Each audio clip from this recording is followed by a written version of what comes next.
सभापति महोदय, दूसरी ओर एक लड़का 100 मार्क के लिए जो परीक्षा में हाजिर होता है, वो सिर्फ और सिर्फ 25 मार्क प्राप्त होने के बाद वो समझता है कि वो परीक्षा पास हो गया। मैं विपक्ष के नेता को आज बताना चाहता हूं कि आज लगातार 3 चुनाव में 2014 हो, 2019 हो और 2024 में तीनों चुनाव के अंदर जितने कांग्रेस सीट प्राप्त हुआ, आज अकेला भारतीय जनता पार्टी आज 240 प्राप्त होने के बाद अब कम से कम 200 भी प्राप्त नहीं हुआ। एक अगर बच्चा एक बार फेल हो गया तो समझ सकते हैं सप्लीमेंट्री एग्जाम में उसको बिठा सकते हैं, मगर 3 बार कांग्रेस नेता के नेतृत्व में लगातार कंसेक्यूटिव 3 टाइम्स फेल होना, ये कांग्रेस से संभव हुआ, आपके कांग्रेस के नेता से ही संभव हुआ। आपको सप्लीमेंट्री एग्जाम लिखने के बाद और ग्रेस मार्क्स देने के बाद भी आज पास नहीं हुआ, मतलब आपको सोचना पड़ेगा आपके नेतृत्व के बारे में। हमारा नेतृत्व जो है, मोदी जी ने ये 60 साल के बाद तीसरी बार प्रधानमंत्री बनना और 40 साल लगभग 1980 के बाद आज कोई भी दल आज 200 सीट प्राप्त नहीं हुआ, चाहे आपके यूपीए 1 हो या यूपीए 2 भी हो। सिर्फ और सिर्फ बीजेपी को 240 सीट होना ये मामूली बात नहीं। ये देश के लोकसभा चुनाव के साथ ही चारों राज्यों में भी आज चुनाव हुआ। जो आंध्र प्रदेश एक लैंडस्लाइड विक्ट्री हुआ एनडीए सरकार का। ओडिशा एक इतिहास, पहली बार बीजेपी सरकार में आना, और आज सिक्किम में भी हो, आज पहली बार एनडीए सरकार बनाना, और अरुणाचल प्रदेश में तीसरी बार आज भारतीय जनता पार्टी सरकार बनी। उतना ही नहीं, जहां कांग्रेस राज है, कांग्रेस शासन में है, हिमाचल प्रदेश, कर्नाटका और तेलंगाना। मैं बताना चाहता हूं, हिमाचल प्रदेश में तो कांग्रेस का सफाया हो गया, 4 के 4 सीट आज बीजेपी हासिल किया। कर्नाटका में आज बीजेपी सरकार रहने के बावजूद भी आज 19 सीट आज एनडीए प्राप्त किया। कर्नाटक में कांग्रेस सरकार रहने के बावजूद भी आज एनडीए 19 सीट प्राप्त किया और सिर्फ 9 सीट। तेलंगाना में, जहां मैं वहां से आता हूं, तेलंगाना में आपके सरकार बनके 5 महीने भी नहीं हुआ, जो गारंटी के नाम पर लोगों को गुमराह कर किस तरह आज लोग तड़प रहे, आज बदलाव चाह रहे। तेलंगाना में भी विकल्प के रूप में बीजेपी की ओर देख रहे। आज तेलंगाना में 8 सीट प्राप्त होने के बाद 35% वोट हासिल करना ये बीजेपी की संभव। मैं विश्वास जताता हूं सभापति महोदय, जब भी तेलंगाना में चुनाव हुआ जरूर डबल इंजन सरकार बनने का मैं आपको पूरा विश्वास दिलाता हूं। उत्तराखंड में भी जिस तरह आज भारतीय जनता पार्टी पूरे के पूरे सीट हासिल किया है, इसलिए मैं बार बार चुनाव के समय में मैं तेलंगाना के अलावा कई राज्यों में भी मेरा प्रवास हुआ। जहां भी देखो कांग्रेस का 2 ही नारा था, संविधान और उसके बाद आरक्षण का मुद्दा।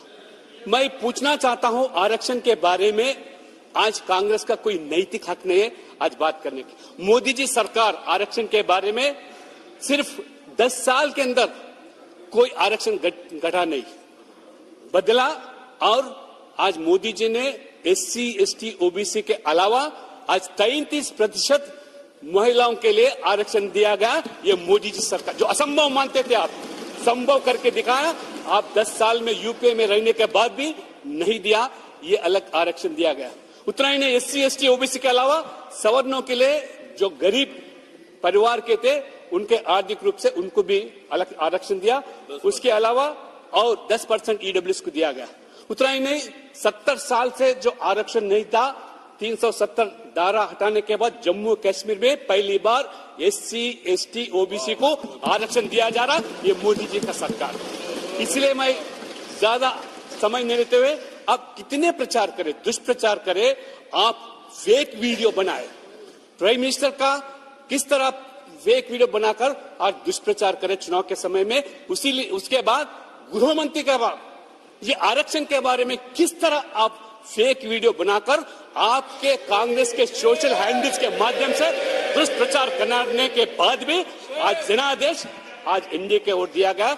इसलिए मैं आपका ज्यादा समय नहीं लेते हुए मोदी जी सरकार का जो संकल्प है विकसित भारत, आपका जो है विभाजित भारत, लोग आज विकसित भारत के आज अनुकूल जो जनादेश दिया गया, इसलिए मैं आपका जो आज ये प्रस्ताव रखा गया महामहिम राष्ट्रपति का, उसका समर्थन करते हुए मैं धन्यवाद आपको बहुत बहुत धन्यवाद।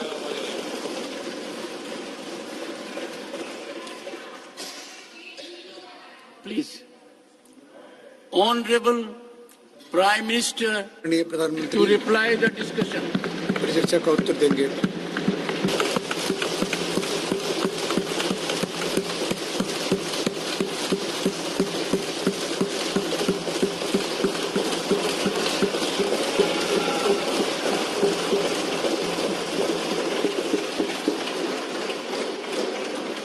आदरणीय सभापति जी, राष्ट्रपति जी के अभिभाषण पर धन्यवाद देने के लिए मैं भी इस चर्चा में शामिल हुआ हूं। राष्ट्रपति महोदया के भाषण में देशवासियों के लिए प्रेरणा भी थी, प्रोत्साहन भी था और एक प्रकार से सत्य मार्ग को पुरस्कृत भी किया गया था। आदरणीय सभापति जी, पिछले 2-2.5 दिन में इस चर्चा में करीब 70 माननीय सांसदों ने अपने विचार रखे हैं। इस चर्चा को समृद्ध बनाने के लिए राष्ट्रपति महोदया के अभिभाषण को व्याख्यायित करने में आप सभी माननीय सांसदों ने जो योगदान दिया है, इसके लिए मैं आप सबका भी आभार व्यक्त करता हूं।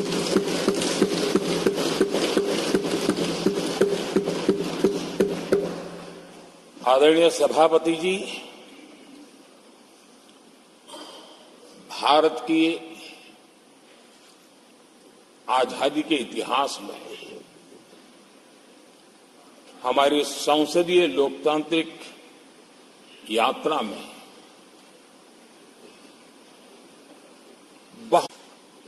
कि 10 साल के बाद कोई एक सरकार फिर से उसकी वापसी हुई है। और मैं जानता हूं कि भारत के लोकतंत्र की 6 दशक के बाद आई हुई घटना असामान्य घटना है और कुछ लोग जानबूझ करके उससे अपना मुंह फेर करके बैठे रहे। कुछ लोगों को समझ नहीं आया और जिनको समझ आया उन्होंने हो हल्ला उस दिशा में किया कि ताकि देश की जनता की इस विवेक बुद्धि पर, देश की जनता के इस महत्वपूर्ण निर्णय पर कैसे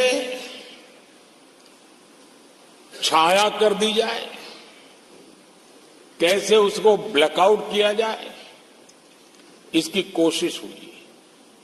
लेकिन मैं पिछले 2 दिन से देख रहा हूं कि आखिर तक पराजय भी स्वीकार हो रहा है और दबे मन से, कम मन से विजय भी स्वीकार हो रहा है।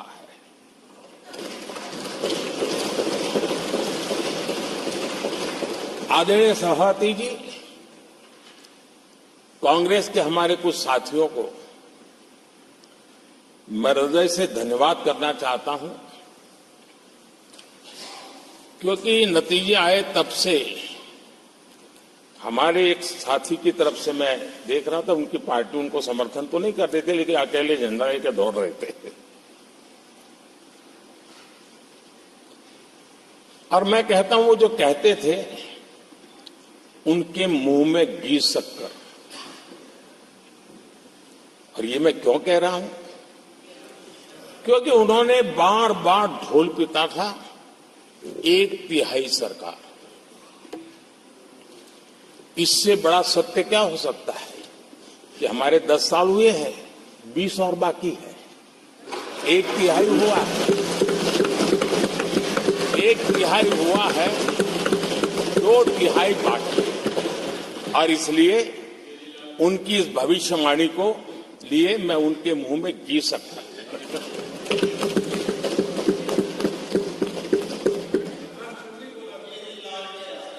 आदरणीय सभापति जी, 10 वर्षों के अखंड एकनिष्ठ अविरत सेवा भाव से किए हुए कार्य को देश की जनता ने जी भर करके समर्थन दिया है। देश की जनता ने आशीर्वाद दिए हैं। आदरणीय सभापति जी, इस चुनाव में देशवासियों की विवेक बुद्धि पर गर्व होता है, क्योंकि उन्होंने प्रोपेगेंडा को परास्त कर दिया है।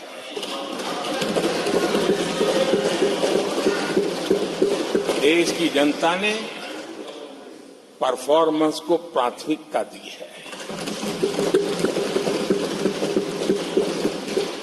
भ्रम की राजनीति को देशवासियों ने ठुकराया है और भरोसे की राजनीति पर विजय की मोहर लगा।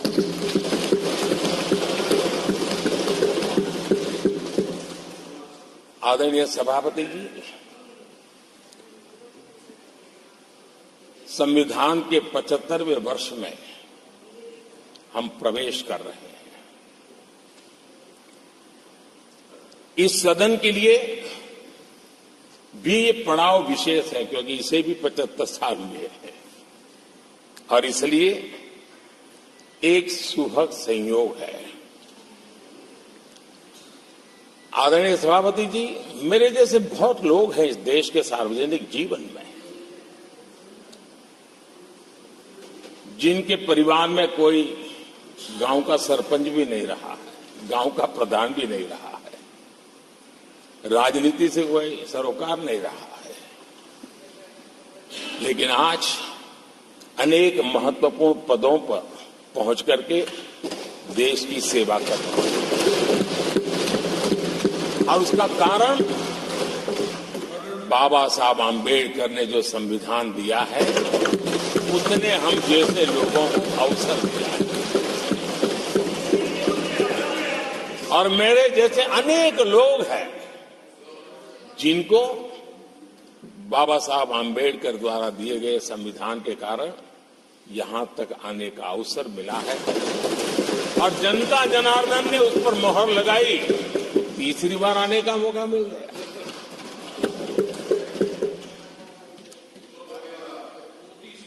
आदरणीय सभापति जी, संविधान हमारे लिए ये कोई आर्टिकल्स का कंपाइलेशन मात्र नहीं है, हमारे लिए उसका स्पिरिट भी और उसके शब्द भी बहुत मूल्यवान है।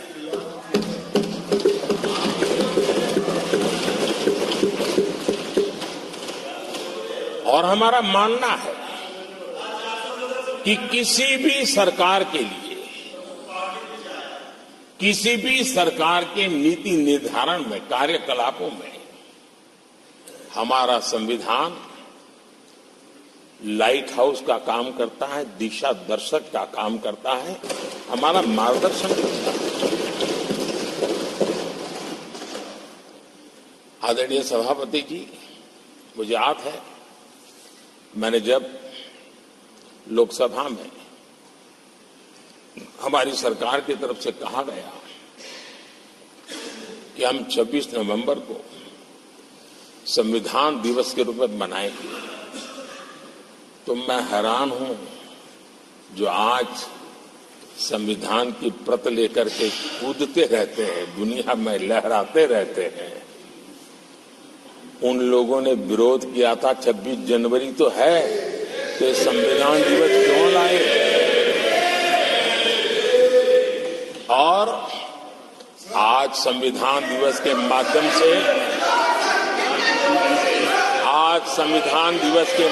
से देश के स्कूल कॉलेजेस में संविधान की भावना को, संविधान की रचना में क्या भूमिका रही है, देश के गणमान्य महापुरुषों ने संविधान के निर्माण में किन कारणों से कुछ चीजों को छोड़ने का निर्णय किया, किन कारणों से कुछ चीजों का स्वीकार करने का निर्णय किया, इसके विषय में हमारे स्कूल कॉलेजेस में विस्तार से चर्चा हो, निबंध स्पर्धाएं हो, चर्चा सभाएं हो, एक व्यापक रूप से संविधान के प्रति आस्था का भाव जगे और संविधान के प्रति समझ विकसित हो। देशवासियों के लिए आने वाला पूरा कालखंड संविधान हमारी सबसे बड़ी प्रेरणा रहे, इसके लिए हम कोशिश करते रहे हैं। और अब जब 75 वर्ष में प्रवेश कर रहे हैं तो हमने इसे एक जन उत्सव के रूप में राष्ट्रव्यापी उत्सव मनाने का तय किया और इससे देश के कोने कोने में संविधान की भावना को, संविधान के पीछे जो मकसद है उसके विषय में भी देश को अवगत कराने का प्रयास है। आदरणीय सभापति जी, देश की जनता ने हमें तीसरी बार जो अवसर दिया है, वो अवसर विकसित भारत, आत्मनिर्भर भारत, इस यात्रा को मजबूती देने के लिए, इस संकल्प को सिद्धि तक ले जाने के लिए हमें देश के कोटि कोटि जनों ने आशीर्वाद दिए हैं।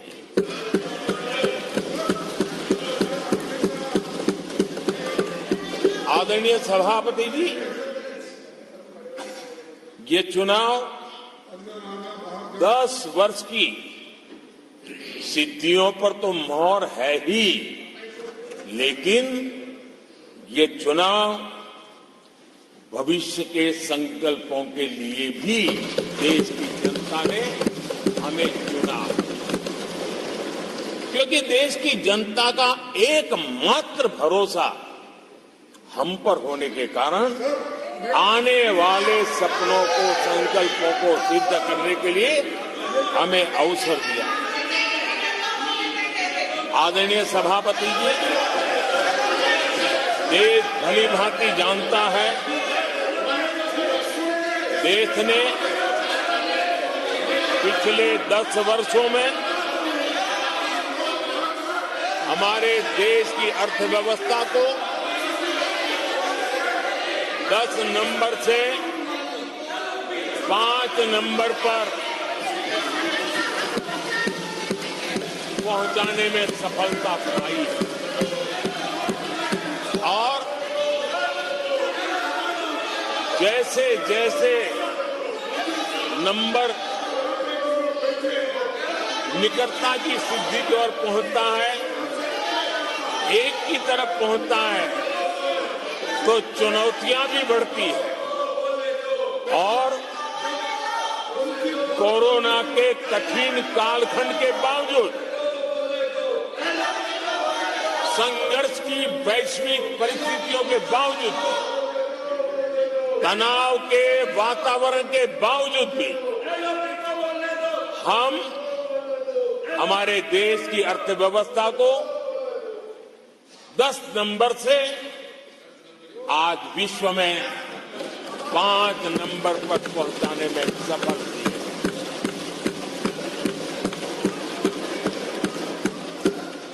इस बार देश की जनता ने हमें 5 नंबर से 3 नंबर की इकोनॉमी पर पहुंचाने के लिए जनादेश दिया है और मुझे पक्का विश्वास है कि देश की जनता ने हमें जो जनादेश दिया है हम भारत की अर्थव्यवस्था को विश्व के टॉप 3 में पहुंचा के रहेंगे।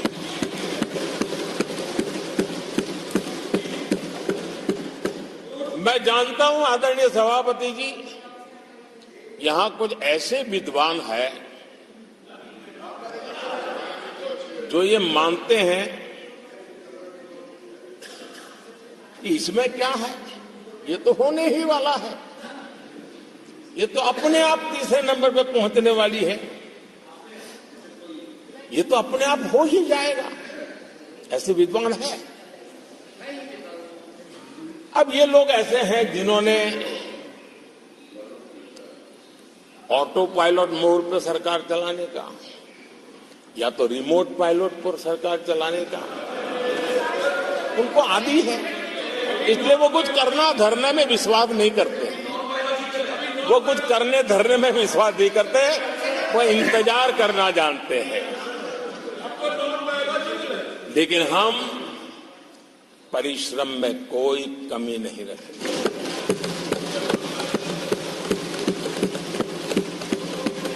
आने वाले वर्षों में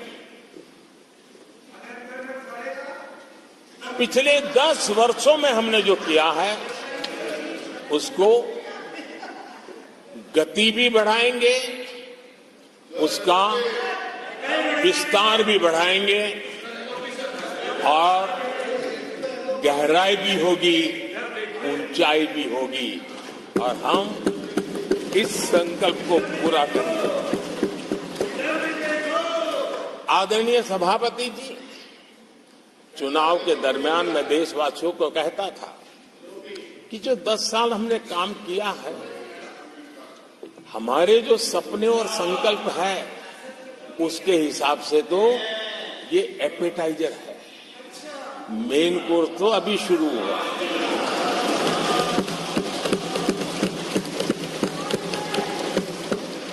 आदरणीय सभापति जी, आने वाले 5 साल मूल सुविधाओं के सैचुरेशन के और हम एक सामान्य नागरिक की जो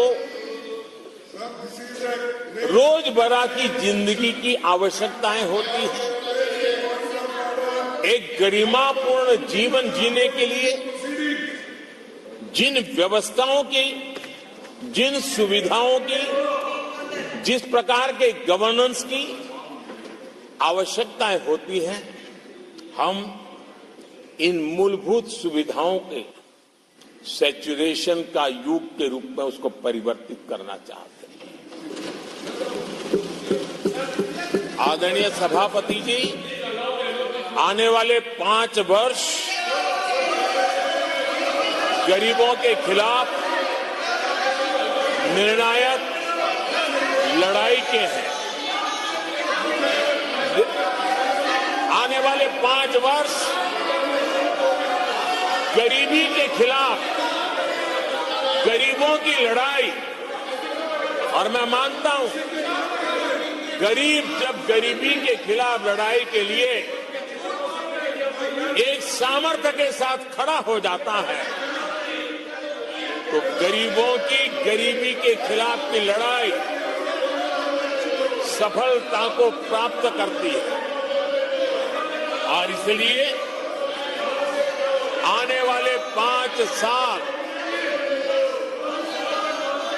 गरीबी के खिलाफ लड़ाई के निर्णायक वर्ष है और यह देश गरीबी के खिलाफ लड़ाई में विजयी होकर के रहेगा। ये पिछले 10 साल के अनुभव के आधार पर मैं बहुत विश्वास से कह सकता हूं।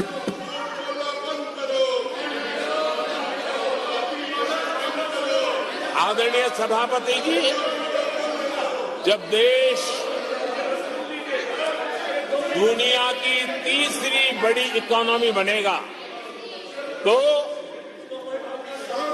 इसका लाभ, इसका प्रभाव जीवन के हर क्षेत्र पर पड़ने वाला है। विकास के विस्तार के अनेक अवसर उपलब्ध होने वाले हैं और इसलिए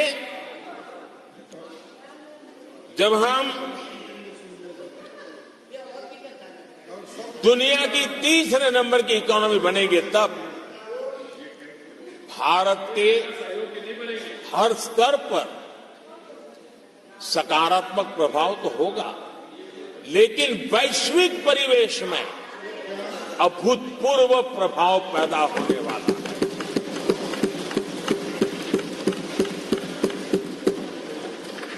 आदरणीय सभापति जी, हम आने वाले कालखंड में नए स्टार्टअप्स का, नई कंपनियों का वैश्विक उभार देख रहे हैं और मैं देख रहा हूं कि आने वाले कालखंड में हमारे टियर 2, टियर 3 सिटीज भी ग्रोथ इंजन की भूमिका में देश में बहुत बड़ा कंट्रीब्यूशन करने वाले हैं। आदरणीय सभापति जी, ये शताब्दी टेक्नोलॉजी ड्रिवन शताब्दी है और इसलिए हम कई नए सेक्टर्स में नए फुटप्रिंट्स भी अवश्य रूप से देखेंगे। आदरणीय सभापति जी, आने वाले 5 साल में पब्लिक ट्रांसपोर्ट में बहुत तेजी से बदलाव आने वाला है और इसका लाभ भारत के कोटि कोटि जनों को जल्द से जल्द मिले, उस दिशा में हम गंभीरता से आगे बढ़ना चाहते हैं। आदरणीय सभापति जी, भारत की विकास यात्रा में हमारे छोटे शहर, चाहे खेल जगत हो, चाहे शिक्षा जगत हो, चाहे इनोवेशन हो, चाहे पेटेंट की रजिस्ट्री हो, मैं साफ देख रहा हूं कि हमारे छोटे छोटे शहर, हजारों की तादाद में से शहर भारत में एक विकास का नया इतिहास गढ़ने वाले हैं।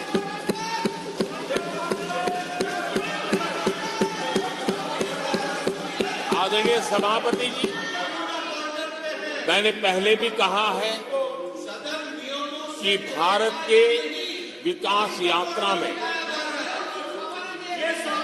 4 प्रमुख स्तंभ, उसका सशक्तिकरण, उनको अवसर, ये बहुत बड़ी ताकत देने वाले हैं। आदरणीय सभापति जी, हमारे देश के किसान, हमारे देश के गरीब, हमारे देश के युवा और हमारे देश की नारी शक्ति, आदरणीय सभापति जी, हमने हमारे हमारी विकास यात्रा में हमारा जो फोकस है उसको हमने रेखांकित किया है।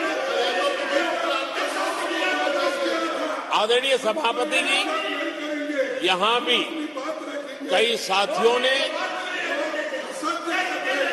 खेती और किसानी को लेकर के हर एक ने विस्तार से अपने विचार रखे हैं और अनेक बातें सकारात्मक रूप से भी रखी है।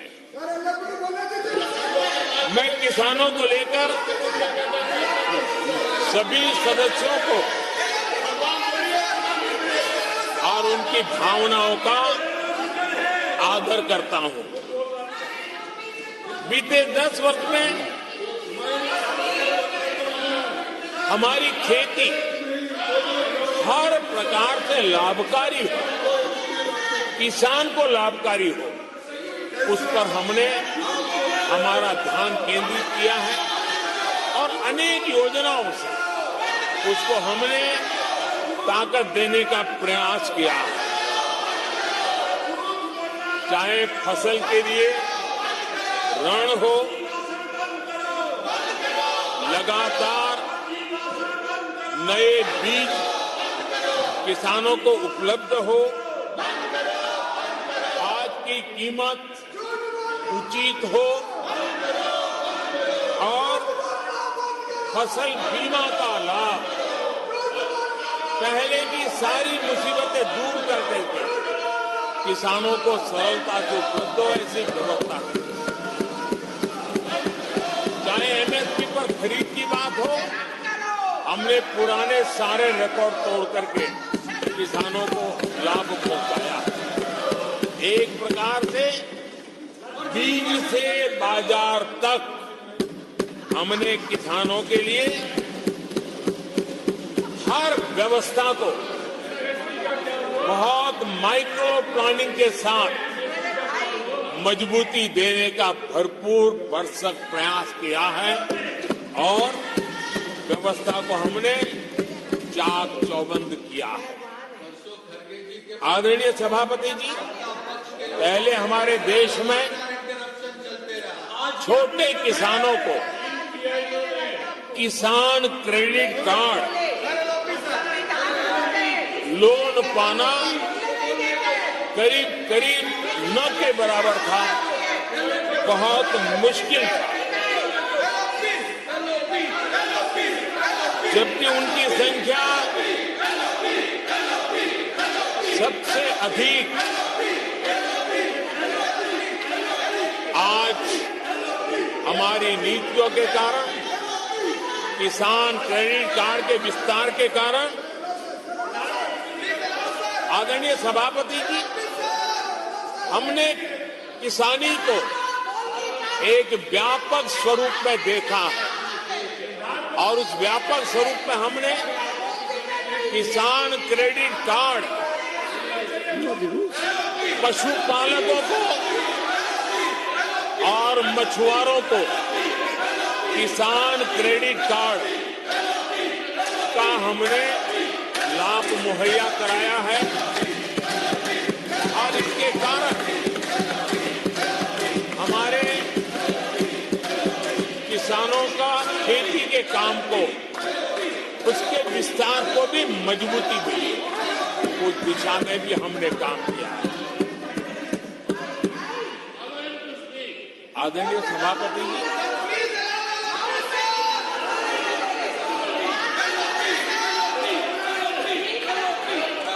कांग्रेस के कार्यकाल में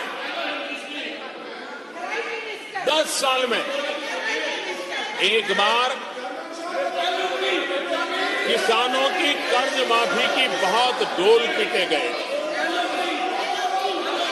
और एक बढ़ चढ़ करके बातें बता करके किसानों को गुमराह करने का भरसक प्रयास किया गया था।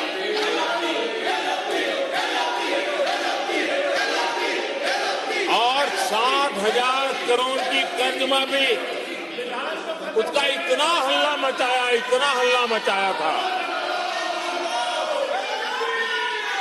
और एक अनुमान था कि उसके लाभार्थी करीब देश के 3 करोड़ किसान थे। सामान्य गरीब छोटे किसान का तो उसमें नामो निशान नहीं था। जिसको सबसे जरूरत थी इसकी उनकी योजना में कोई परवाह नहीं थी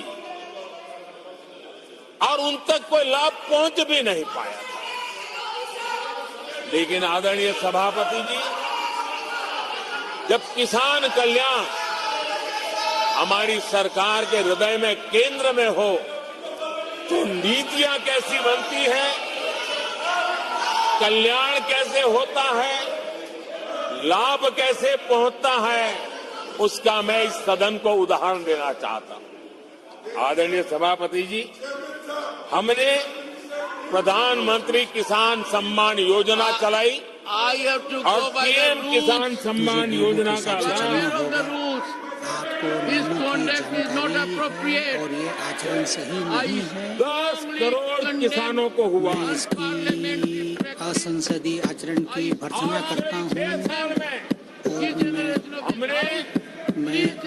आप अपने स्थान 3 पर बैठ लाख जाएं। करोड़ रुपए to take their seats. मैं हम किसानों सदस्यों से को अनुरोध करता हूं दे कि अपने चुके स्थान पर हैं। बैठ जाएं। Becoming of your conduct. ये आचरण सही नहीं है। Becoming of your conduct.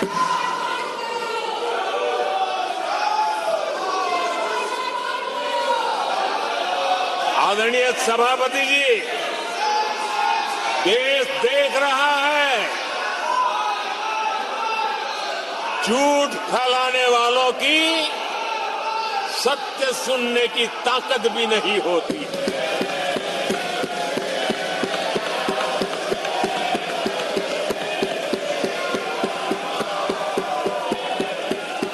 जिनका सत्य से मुकाबला करना, इसके लिए जिनके हौसले नहीं है, वो बैठ करके इतनी चर्चा के बाद उन्होंने उठाए हुए सवालों के जवाब भी सुनने की हिम्मत नहीं है। इन्होंने ये अपर हाउस को अपमानित कर रहे हैं। इस अपर हाउस की महान परंपरा को अपमानित कर रहे हैं। आदरणीय सभापति जी, देश की जनता ने हर प्रकार से उनको इतना पराजित कर दिया है कि अब उनके पास गली मोहल्ले में चीखने के सिवाय कुछ बचा नहीं। नारेबाजी, हो हल्ला और मैदान छोड़ के भाग जाना, यही उनके नसीब में लिखा हुआ है। माननीय सदस्यगण, अत्यंत दर्दनाक, पीड़ादायक, अमर्यादित आचरण से देखकर मैं हूं। शासन तीसरे निरंतर लगातार काल में है। 6 दशक के बाद मैंने चर्चा की और मैंने अनुरोध किया कि प्रतिपक्ष के नेता को बिना बेरोक टोक बोलने का सुअवसर दिया। आज वो सदन छोड़कर नहीं गए, मर्यादा छोड़कर गए। आज उन्होंने मुझे पीठ नहीं दिखाई है, भारत के संविधान को पीठ दिखाई है। आज उन्होंने मेरा अनादर और आपका अनादर नहीं किया है, उस शपथ का अनादर किया है जो संविधान के तहत ली है। भारत के संविधान की इससे बड़ी अपमानित बात नहीं हो सकती। ऐसा कैसे हो सकता है? House of elders the upper house हमें देश का मार्गदर्शन करना है, मैं उनके आचरण की भर्त्सना करता हूं। देश के 140 करोड़ लोग इसे हाथ होंगे। सदन का मतलब है सत्ता पक्ष की बात सुनो जब आपने अपनी पूरी बात कह दी। माननीय सदस्यगण, आप सब जानते हैं कल देर रात तक चर्चा रखी गई, हर सदस्य को मौका दिया गया। It is an occasion challenge Indian constitution. उन्होंने भारत के संविधान को दे चुनौती दी। आउटरेज्ड उन्होंने the spirit of Indian constitution. Bharat के संविधान की भावना को आहत किया है। The oath उन्होंने they have undertaken. जो शपथ ली थी मैं इस कुर्सी उसकी पर भी बैठकर अवमानना की इतना है। दुखी हूं कि भारत के संविधान का इतना बड़ा अपमान, इतना बड़ा मजाक। भारत का संविधान हाथ में रखने की किताब नहीं है, जीने की किताब है। मैं आशा करता हूं कि वो आत्मचिंतन करेंगे, मंथन करेंगे, अपने दिल को टटोलेंगे और कर्तव्य पर आएंगे। माननीय प्रधानमंत्री जी,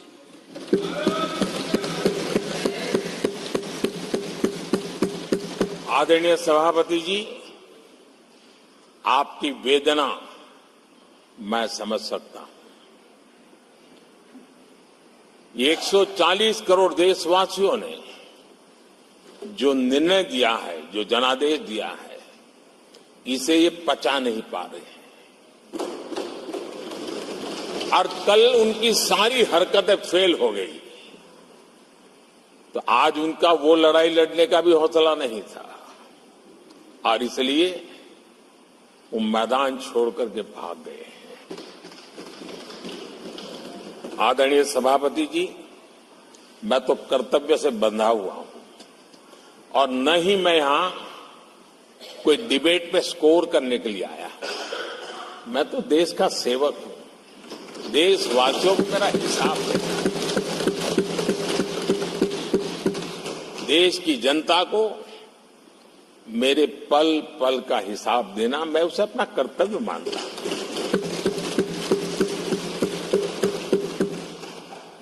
आदरणीय सभापति जी, वैश्विक परिस्थितियां ऐसी पैदा हुई कि फर्टिलाइजर के लिए बहुत बड़ा संकट पैदा हुआ। हमने देश के किसान को मुसीबत में नहीं आने दिया और हमने करीब करीब 12 लाख करोड़ रुपया फर्टिलाइजर में सब्सिडी दी है और जो भारत के आजादी के इतिहास में सर्वाधिक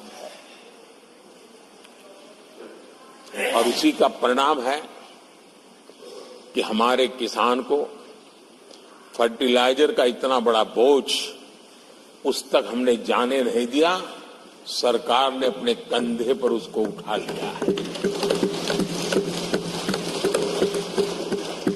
आदरणीय सभापति जी, हमने एमएसपी में भी रिकॉर्ड बढ़ोतरी की है। इतना ही नहीं, खरीद के भी नए रिकॉर्ड बनाए हैं। पहले एमएसपी की घोषणा होती थी, लेकिन किसानों से कुछ भी लिया नहीं जाता था, बातें बताई जाती थी।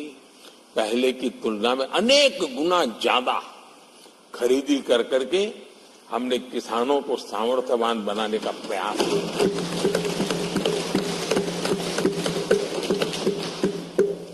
आदरणीय सभापति जी, 10 वर्षों में हमने कांग्रेस सरकार की तुलना में धान और गेहूं किसानों तक 2.5 गुना अधिक पैसा पहुंचाया और हम आने वाले 5 साल सिर्फ इसी का इंक्रीमेंटल वृद्धि करके रुकना नहीं चाहते। हम नए नए क्षेत्रों को, उन कठिनाइयों का अध्ययन करके उसकी मुक्ति के लिए प्रयास कर रहे हैं। और इसलिए आदरणीय सभापति जी, अन्न भंडारण का विश्व का सबसे बड़ा अभियान हमने हाथ लिया है। और लाखों की तादाद में विकेंद्रित व्यवस्था के तहत अन्न भंडारणों की रचना करने की दिशा में काम चल पड़ा है। फल और सब्जी एक ऐसा क्षेत्र है, हम चाहते हैं किसान उस तरफ मुड़े और उसके भंडारण के लिए भी एक व्यापक इंफ्रास्ट्रक्चर की दिशा में हम काम कर रहे हैं। आदरणीय सभापति जी, सबका साथ सबका विकास इस मूल मंत्र को लेकर के हमने देश सेवा की हमारी यात्रा को निरंतर विस्तार देने का प्रयास किया है। देशवासियों को गरिमापूर्ण जीवन देना ये हमारी प्राथमिकता रही है। आजादी के बाद अनेक दशकों तक जिनको कभी पूछा नहीं गया, आज मेरी सरकार उनको पूछती तो है, उनको पूजती भी है।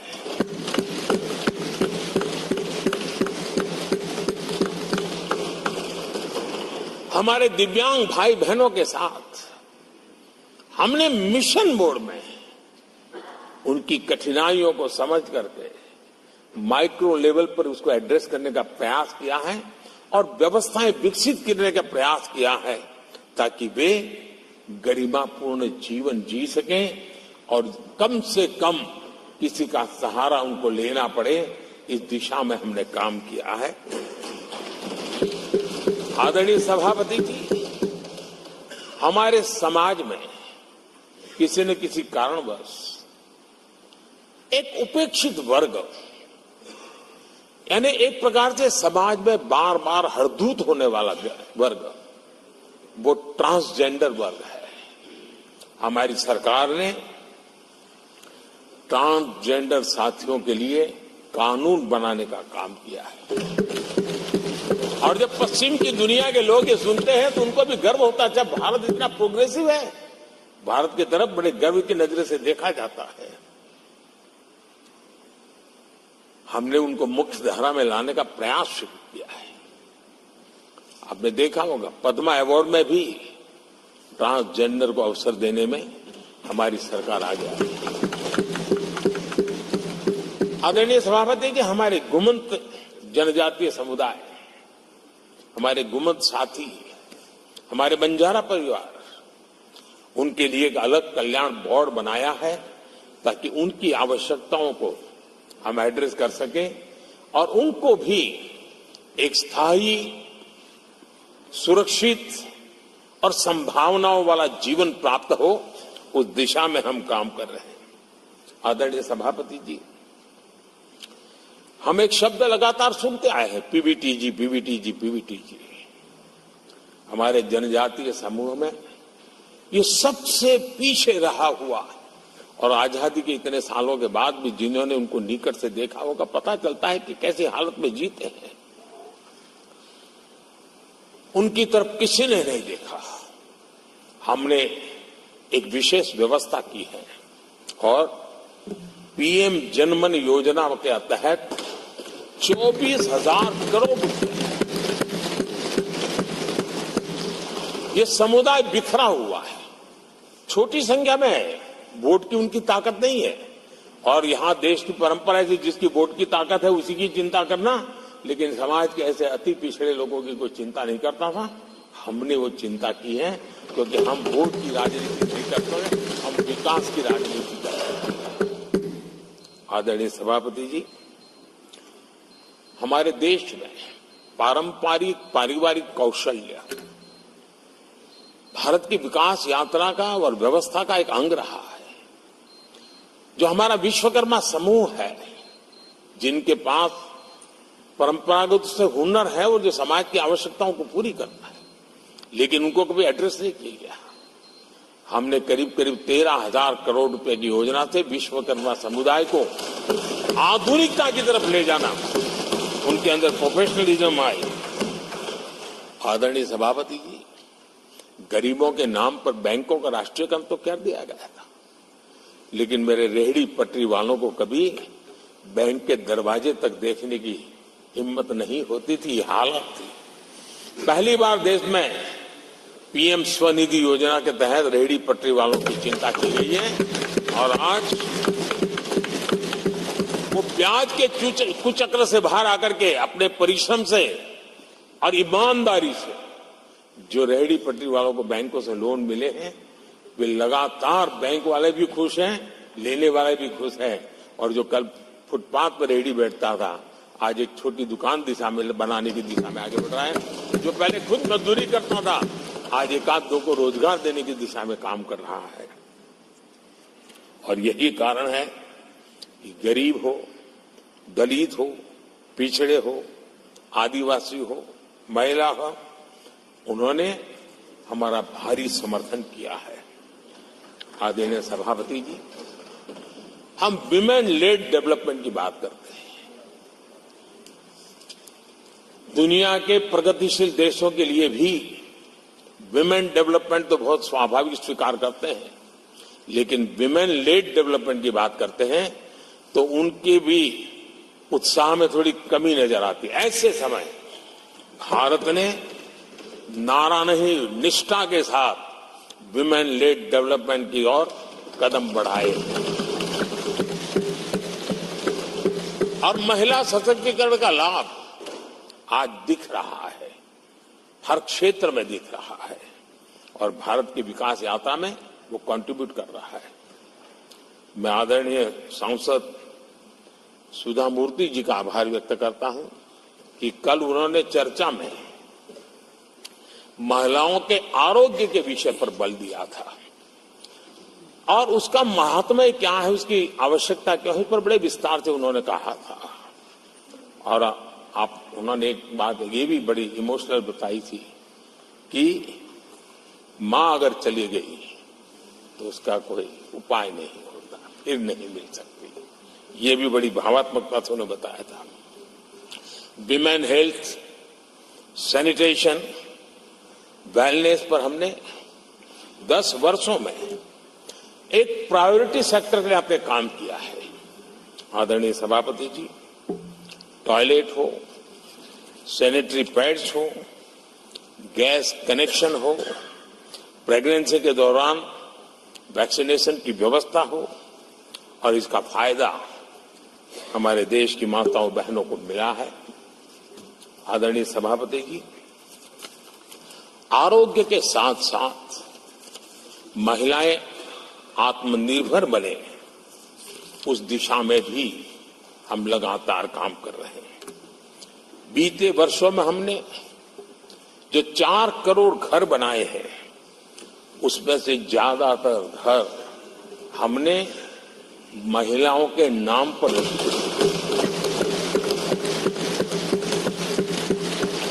बैंकों में खाते खुलने से, मुद्रा और सुकन्या समृद्धि जैसी योजना से आर्थिक फैसलों में महिलाओं की भूमिका भी बढ़ी है, भागीदारी भी बढ़ी है और एक प्रकार से वो परिवार में भी अब निर्णय प्रक्रिया का हिस्सा बनने लगी है। आदरणीय सभापति जी, विमेन सेल्फ हेल्प ग्रुप्स, उससे जुड़ी 10 करोड़ बहनें, उनका आत्मविश्वास तो बढ़ा ही बढ़ा है, उनकी आय भी बढ़ी है। अभी तक 1 करोड़ बहनें जो ये सेल्फ हेल्प ग्रुप में काम करती हैं, छोटा छोटा गांव में कारोबार करती है, मिल करके करती है, किसी गांव वालों की भी नजर नहीं जाती इनकी तरफ। आज मैं बड़े गर्व से कह सकता हूं कि उन्हीं में से 1 करोड़ बहनें लखपति दीदी बनी और हम आने वाले समय में ये आंकड़ा 3 करोड़ बहनों को लखपति दीदी बनाने की दिशा में बढ़ा रहे हैं। आदरणीय सभापति जी, सरकार का प्रयास है कि हर नए सेक्टर को हमारी महिलाएं लीड करें, वो अगुवाई करें, उस दिशा में हम प्रयास कर रहे हैं। नई टेक्नोलॉजी आती है, लेकिन महिलाओं के नसीब बहुत बहुत आखिर में आती है। हमारी कोशिश है कि नई टेक्नोलॉजी का पहला अवसर हमारी महिलाओं के हाथ लगे और वे इसको करें। और इसी के तहत नमो ड्रोन दीदी ये अभियान बहुत सफलतापूर्वक आगे बढ़ा है और आज गांव में किसानों को मदद करने का टेक्नोलॉजी के माध्यम से काम गांव की हमारी महिलाएं कर रही। और मैं जब उनसे बात कर रहा तो मुझे कह रही है, अरे साहब हम लोग कभी साइकिल भी नहीं चलाना जानते थे, आपने हमें पायलट बना दिया है और पूरा गांव हमें पायलट दीदी के नाम से जानने लगा। और इस गरिमापूर्ण बात उनके जीवन में आगे बढ़ने के लिए बहुत बड़ी ताकत बन जाता है, एक बहुत बड़ा ड्राइविंग फोर्स बन जाता है।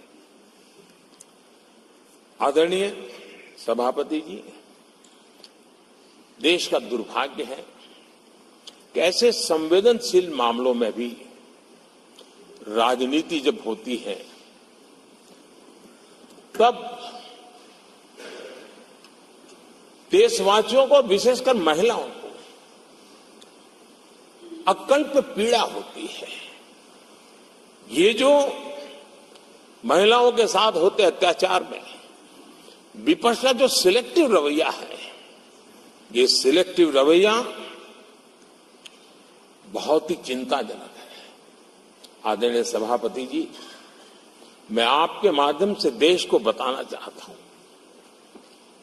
मैं किसी राज्य के खिलाफ नहीं बोल रहा, न ही मैं कोई राजनीतिक स्कोर करने के लिए बोल रहा, लेकिन कुछ समय पहले मैंने बंगाल से आई कुछ तस्वीरों को सोशल मीडिया पे वीडियो देखा। एक महिला को वहां सरेआम सड़क पर पीटा जा रहा,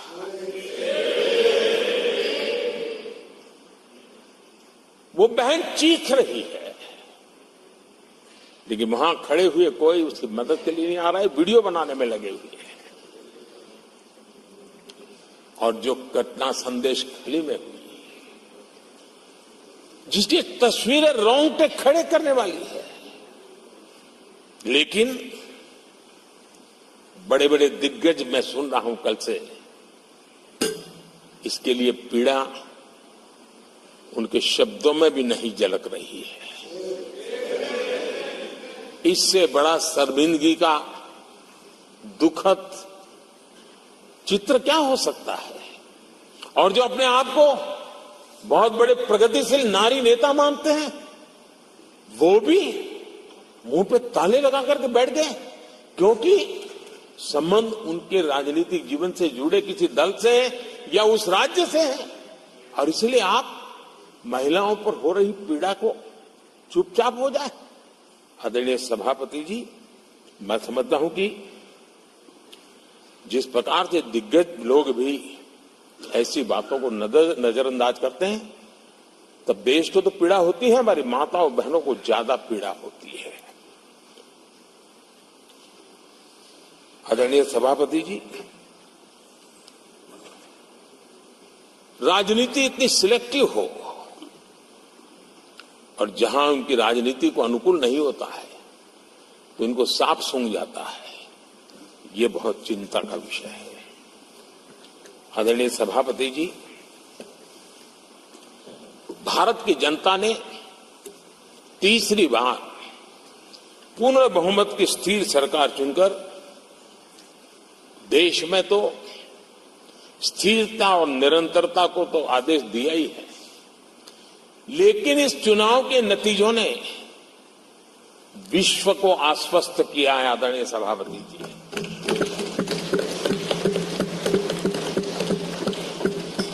और इस नतीजों के कारण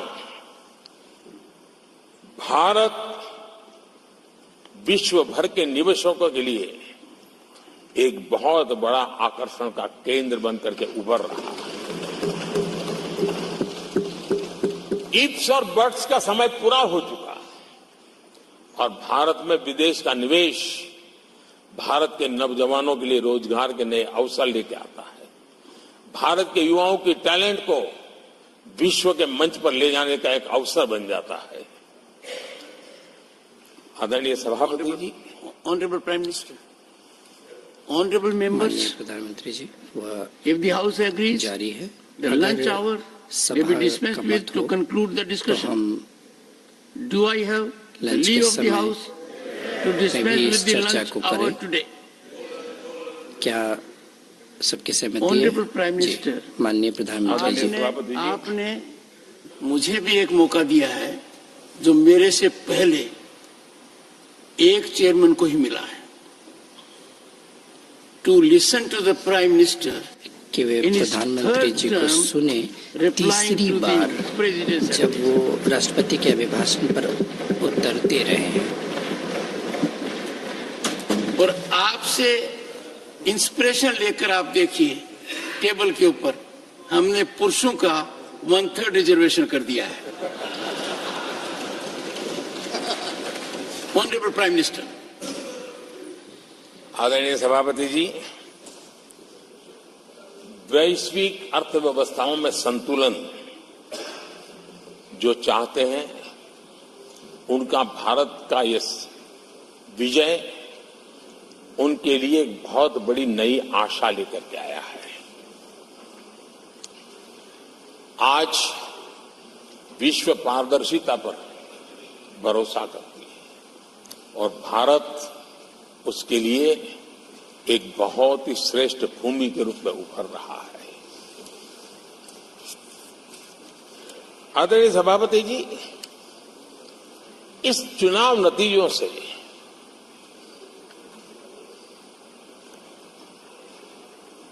जो कैपिटल मार्केट है उसमें तो उछाल नजर आ ही रहा है, लेकिन दुनिया में भी बहुत बड़ा उमंग और आनंद का माहौल है। मैं अपने व्यक्तिगत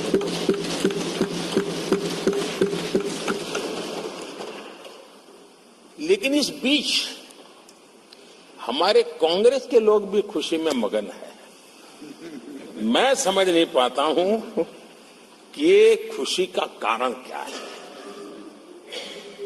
और इस पर कई सवाल है। क्या ये खुशी हार की हैट्रिक पर है? क्या ये खुशी नर्वस 90 के शिकार होने पर है? क्या ये खुशी एक और असफल लॉन्च की है? आदरणीय सभापति जी, मैं देख रहा था ये उत्साह उमंग से खड़गे जी भी बड़े नजर आ रहे थे, लेकिन शायद खड़गे जी ने उनकी पार्टी की बड़ी सेवा की है, क्योंकि जो ये पराजय का ठिकरा जिन पर फूटना चाहिए था, उनको उन्होंने बचा लिया और खुद दीवार पर के खड़े हो गए।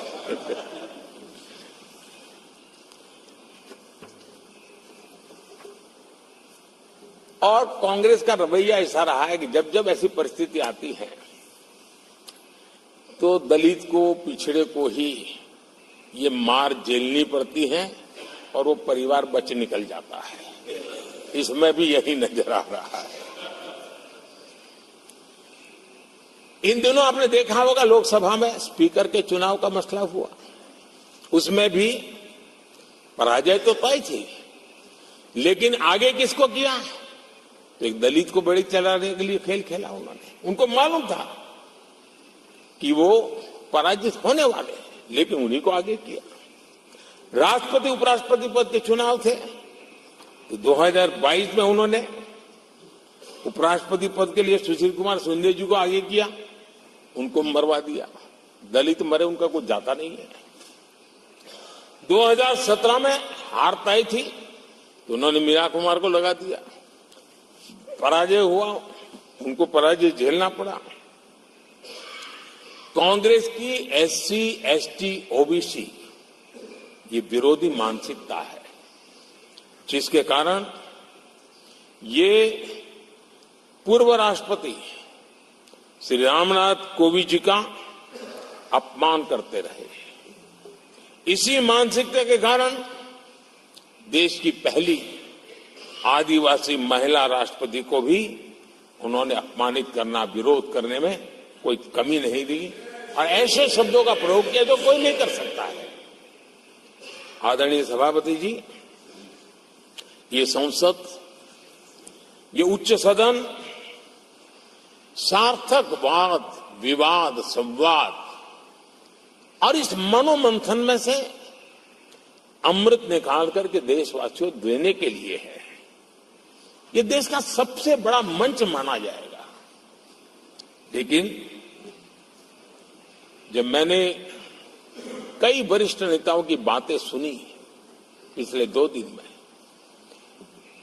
सिर्फ मुझे ही नहीं पूरे देश को निराशा हुई है।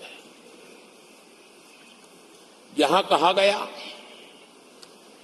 कि ये देश के इतिहास का पहला चुनाव था जिसका मुद्दा संविधान की रक्षा था।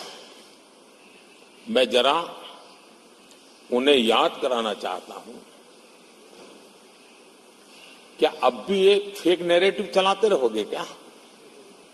क्या आप भूल गए 1977 का चुनाव? अखबार बंद थे, रेडियो बंद थे, बोलना भी बंद था और एक ही मुद्दे पर देशवासियों ने वोट किया था। लोकतंत्र की पुनर्स्थापना के लिए वोट किया था।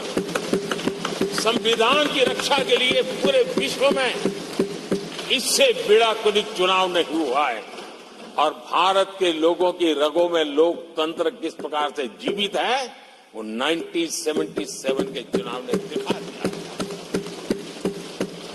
लेकिन आप गुमराह कर रहे हो देश को। मैं मानता हूं कि संविधान की रक्षा का वो सबसे बड़ा चुनाव था और उस समय देश की विवेक बुद्धि ने संविधान की रक्षा के लिए उस समय सत्ता पर बैठे हुए लोगों को उखाड़ करके फेंक दिया था।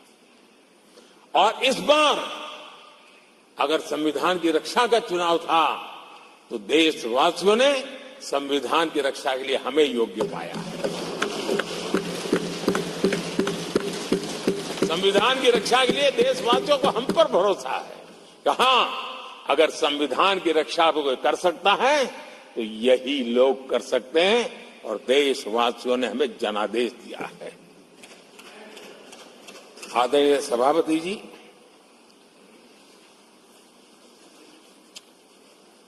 जब खड़गे जी ऐसी बातें बोलते हैं तो जरा पीड़ादायक लगता है, क्योंकि इमरजेंसी के दौरान संविधान पर जो जुल्म हुआ, जो बुलडोजर चलाया गया संविधान के ऊपर, लोकतंत्र की धज्जियां उड़ा दी गई, तब उसी दल के महत्वपूर्ण नेता के रूप में उनके साक्षी है, फिर भी सदन को गुमराह कर रहे हैं।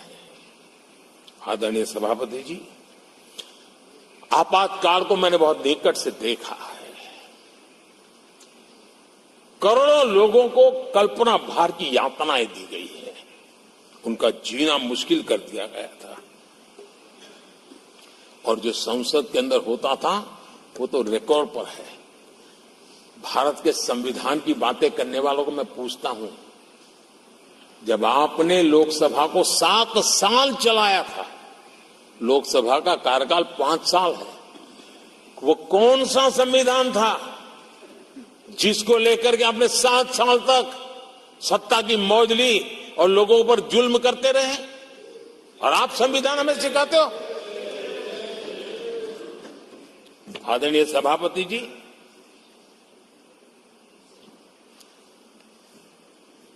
दर्जनों आर्टिकल्स पर, यानी संविधान की आत्मा को छिन्न विच्छिन्न करने का पाप इन्हीं लोगों ने उस कालखंड में किया था। 38वां, 39वां और 42वां संविधान संशोधन, और उस संशोधन में यानी मिनी कॉन्स्टिट्यूशन, यानी मिनी कॉन्स्टिट्यूशन के रूप में कहा जाता था। ये सब क्या था? आपके मुंह में संविधान की रक्षा शब्द शोभा नहीं देता है। ये पाप कर करके आप बैठे हुए लोग हो। इमरजेंसी में पिछली सरकार में 10 साल ये कैबिनेट में थे खड़गे जी, क्या हुआ था? प्रधानमंत्री संवैधानिक पद है, प्रधानमंत्री के पद के ऊपर एनएसी बैठ जाना, ये कौन से संविधान में से लाए थे व्यवस्था? किस संविधान में से बनाया था आप लोगों ने? आपने देश के प्रधानमंत्री पद की गरिमा को चकनाचूर कर दिया था और रिमोट पायलट बनकर के आप उसके माथे पर बैठ गए थे।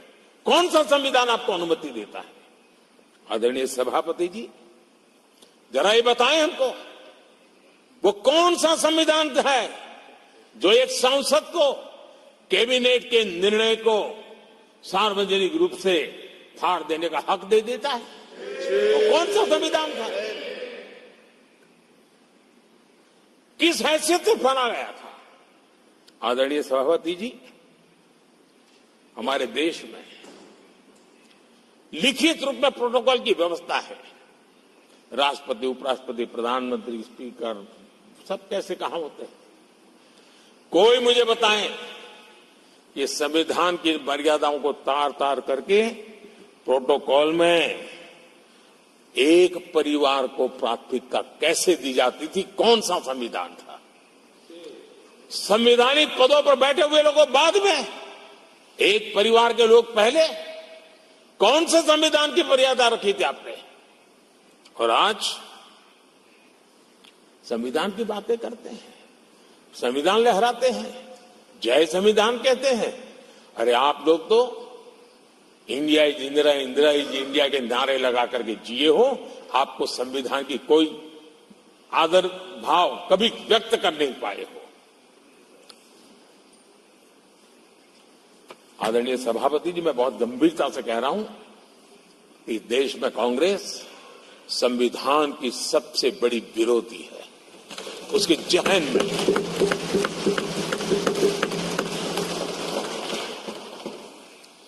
आदरणीय सभापति जी, इस पूरी चर्चा के दरमियान उनको 200-500 साल की बातें करने का तो हक है, लेकिन इमरजेंसी की बात निकली तो वो तो बहुत पुराना हो गया। क्या आपके पाप पुराने हो जाते हैं तो खत्म हो जाते हैं क्या? आदरणीय सभापति जी, इस हाउस में कोशिश की गई संविधान की बात करना, लेकिन इमरजेंसी को कभी भी आने नहीं देना, ये चर्चा करने का अनुभव है। लेकिन ये देश, इनके साथ जो लोग बैठे हैं उसमें भी बहुत लोग हैं जो इमरजेंसी के भुक्तभोगी रहे हैं, लेकिन उनकी कुछ मजबूरियां होगी कि आज उनके साथ उन्होंने बैठना पसंद किया है। मतलब अवसरवादिता का ये दूसरा नाम है। संविधान के प्रति समर्पण का भाव होता तो ऐसा नहीं करते। आदरणीय सभापति जी, आपातकाल सिर्फ एक राजनीतिक संकट नहीं था, लोकतंत्र संविधान के साथ साथ ये बहुत बड़ा मानवीय संकट भी था। अनेक लोगों को टॉर्चर किया गया था, अनेक लोग जेल में मृत्यु को शरण हुए थे। जयप्रकाश नारायण जी की स्थिति इतनी खराब हुई कि बाहर आकर के वो कभी ठीक नहीं हो पाए। ये हाल उन्होंने कर दिया था। और प्रताड़ना सिर्फ राजनेताओं की नहीं, आम आदमी को भी नहीं छोड़ा गया, सामान्य आदमी को भी नहीं। और इनका इतने सारे जुल्म, उसमें इनके लोग भी थे अंदर, उनके साथ भी ये जुल्म हुआ। लेकिन आज भूल, आदरणीय सभापति, वो दिन ऐसे थे कि जो कुछ लोग घर से निकले कभी घर लौट करके वापिस नहीं आए और पता तक नहीं चला उनका शरीर कहां गया। यहां तक की घटनाएं घटी थी। आदरणीय सभापति जी, ये बहुत सी पार्टियां जो उनके साथ बैठी हैं, वो अल्पसंख्यकों की आवाज होने का जरा दावा करते और बड़े ज्यादा चिल्ला करके बोलते हैं। क्या कोई मुजफ्फरनगर और तुर्कमान गेट, वहां अल्पसंख्यकों के साथ इमरजेंसी में क्या हुआ था, जरा याद करने की हिम्मत करते हैं क्या? बोलने की हिम्मत करते हैं क्या? आदरणीय सभापति जी, और ये कांग्रेस को क्लीन चिट दे रहे हैं। कैसे देश उनको माफ करेगा? ये शर्मनाक है कि ऐसी तानाशाही को भी आज सही कहने वाले लोग हाथ में संविधान की प्रत लेकर के अपने काले कारनामों को छुपाने की कोशिश कर रहे हैं।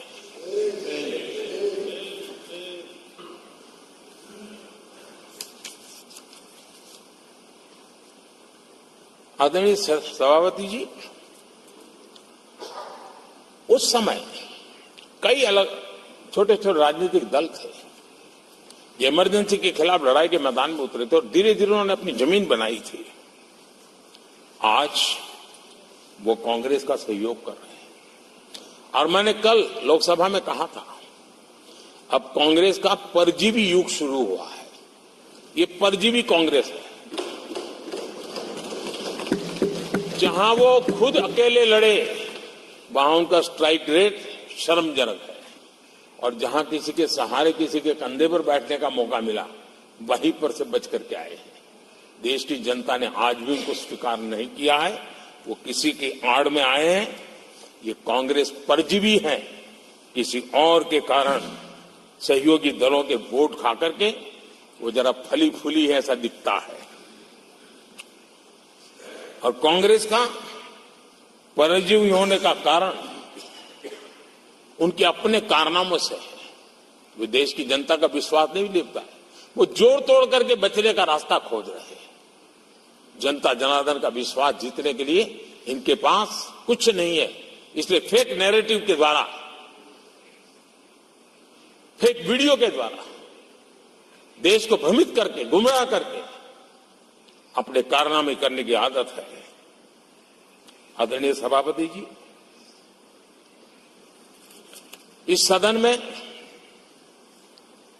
ये उच्च सदन है,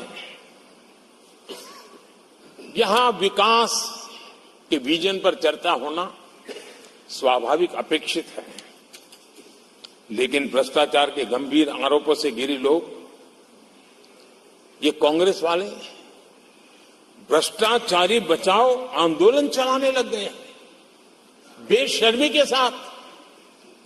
जिनको सजाएं मिली है भ्रष्टाचार में, इनके साथ तस्वीरें निकालने में उनको मजा आ रहा है।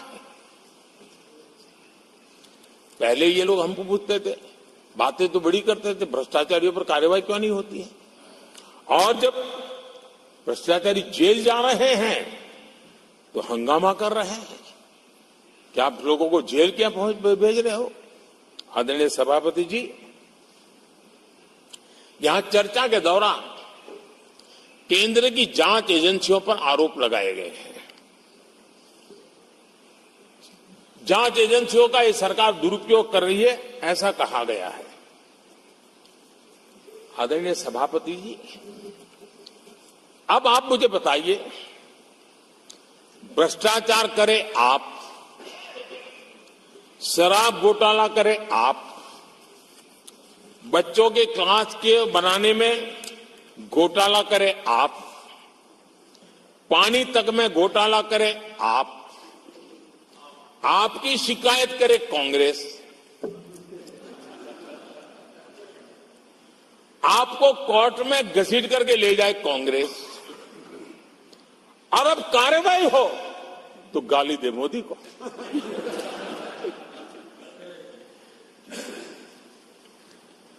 और अब आपस में जरा साथी बन गए हैं लोग, और हिम्मत है तो सदन में खड़े होकर के जवाब मांगो। कांग्रेस पार्टी से मैं आप वालों से कहता हूं, कांग्रेस भी बताएं कि आपने प्रेस कॉन्फ्रेंस करके आपके घोटालों के इतने सारे सबूत देश के सामने रखे थे। कांग्रेस ने प्रेस कॉन्फ्रेंस की थी, इन्हीं लोगों के खिलाफ की थी। अब ये बताएं कि ये जो उन्होंने सबूत प्रेस कॉन्फ्रेंस करके सारी फाइलें बताई थी, क्या वो सबूत सच्चे थे या झूठे थे? दोनों एक दूसरे को खोल करके रख देंगे। आदरणीय सभापति जी, मुझे विश्वास है ऐसी चीजों का जवाब देने की उनके अंदर हिम्मत नहीं है। आदरणीय सभापति जी, ये ऐसे लोग हैं जिनका डबल स्टैंडर्ड है, दोहरा रवैया है। और मैं देश को बार बार ये बात याद दिलाना चाहता हूं, ये कैसा दोगलापन चल रहा है। ये लोग दिल्ली में एक मंच पर बैठ करके जांच एजेंसियों पर आरोप लगाते हैं, भ्रष्टाचारियों को बचाने के लिए रैलियां करते हैं, और केरला में उनके शहजादे, उन्हीं के केरल के एक मुख्यमंत्री जो उनके गठबंधन के साथी है, उनको जेल भेजने की अपील करते हैं और भारत सरकार को कहते हैं कि इस मुख्यमंत्री को जेल भेज दो। दिल्ली में ईडी सीबीआई की कार्रवाई उस पर हाय तौबा करते हैं और वही लोग उसी एजेंसी से केरल के मुख्यमंत्री को जेल भेजने की बात करते हैं, शहजादे। तब लोगों के मन में सवाल उठता है कि इसमें भी दोगलापन। आदरणीय सभापति जी, छत्तीसगढ़ में कांग्रेस सरकार के मुख्यमंत्री के साथ शराब घोटाला जुड़ा। यही आप पार्टी वाले चीख चीख करके कहते थे कि ईडी सीबीआई को लगा दो और इस मुख्यमंत्री को जेल में डाल दो, खुलेआम कहते थे। और ईडी ये काम करे इसके लिए गुजारिश करते थे। उनको तब ईडी बहुत प्यारा लगता है। आदरणीय सभापति जी, ये आज जो लोग जांच एजेंसियों को बदनाम कर रहे हैं, हल्ला मचा रहे हैं, मैं जरा उनकी याददाश्त पर जोर डालना चाहिए, मैं ऐसा उनका आग्रह करता हूं। जांच एजेंसियों का पहले दुरुपयोग कैसे होता था, कौन करता था, मैं जरा बताना चाहता हूं। मैं कुछ बयान आपके सामने रखता हूं। ये पहला बयान है 2013 का। बयान क्या है? कांग्रेस से लड़ना आसान नहीं है, जेल में डाल देगी, सीबीआई पीछे लगा देगी। कांग्रेस सीबीआई व इनकम टैक्स का भय दिखा करके समर्थन लेती है। ये स्टेटमेंट किसका है? ये बयान है स्वर्गीय मुलायम सिंह जी का। कांग्रेस एजेंसियों का कैसा दुरुपयोग करता है, ये मुलायम सिंह जी ने कहा था। और यहां इस सदन के माननीय सदस्य रामगोपाल जी को मैं जरा पूछना चाहता हूं कि रामगोपाल जी, क्या नेताजी कभी झूठ बोलते थे क्या? नेताजी तो सच बोलते थे। आदरणीय सभापति जी, मैं रामगोपाल जी को ये भी कहा जरा भतीजे को भी बताएं, क्योंकि उनको भी याद दिलाए कि राजनीति में कदम रखते ही भतीजे पर सीबीआई का फंदा लगाने वाले कौन थे, जरा याद दिला दें उनको, पता चलेगा। आदरणीय सभापति जी, मैं एक और बयान पढ़ता हूं। ये भी साल 2013 का है। The Congress had used the CBI to strike political bargains with many parties. राजनीतिक फायदा उठाने के लिए सीबीआई का इस्तेमाल किया, कई उनके जगह किया। कॉमरेड श्रीमान प्रकाश कराज जी ने ये कहा हुआ है, 2013 में कहा। एजेंसियों का कौन दुरुपयोग करता था? एक और महत्वपूर्ण स्टेटमेंट में पढ़ता हूं और मैं याद दिलाना चाहता हूं। स्टेटमेंट क्या है कि सीबीआई पिंजरे में बंद तोता है जो मालिक की आवाज में बोलता है। ये किसी राजनीतिक व्यक्ति का बयान नहीं है, ये हमारे देश की सुप्रीम कोर्ट ने यूपीए सरकार के समय कहा हुआ बयान है। एजेंसियों का दुरुपयोग कौन करता था, इसके जीते जागते सबूत आज मौजूद है। आदरणीय सभापति जी, भ्रष्टाचार के विरुद्ध लड़ाई ये मेरे लिए चुनाव हार जीत का तराजू नहीं है। मैं चुनाव हार जीत के लिए, भ्रष्टाचार के लिए लड़ाई नहीं लड़ रहा हूं। ये मेरा मिशन है, ये मेरा कन्विक्शन है। और मैं मानता हूं कि भ्रष्टाचार एक ऐसी दिमक है जिसने देश को खोखला कर दिया है। इस देश को भ्रष्टाचार से मुक्ति दिलाने के लिए, भ्रष्टाचार के प्रति सामान्य मानवी के मन में नफरत पैदा करने के लिए मैं जी जान से जुटा हुआ हूं और मैं इस पवित्र कार्य मानता हूं। 2014 में जब हमारी सरकार बनी तो हमने दो बड़ी बातें कही थी। एक, हमने कहा था मेरी सरकार गरीबों को समर्पित है, और दूसरा, भ्रष्टाचार पर, काले धन पर कड़ा प्रहार मेरी सरकार करेगी। ये मैंने 2014 में सार्वजनिक रूप से कहा था।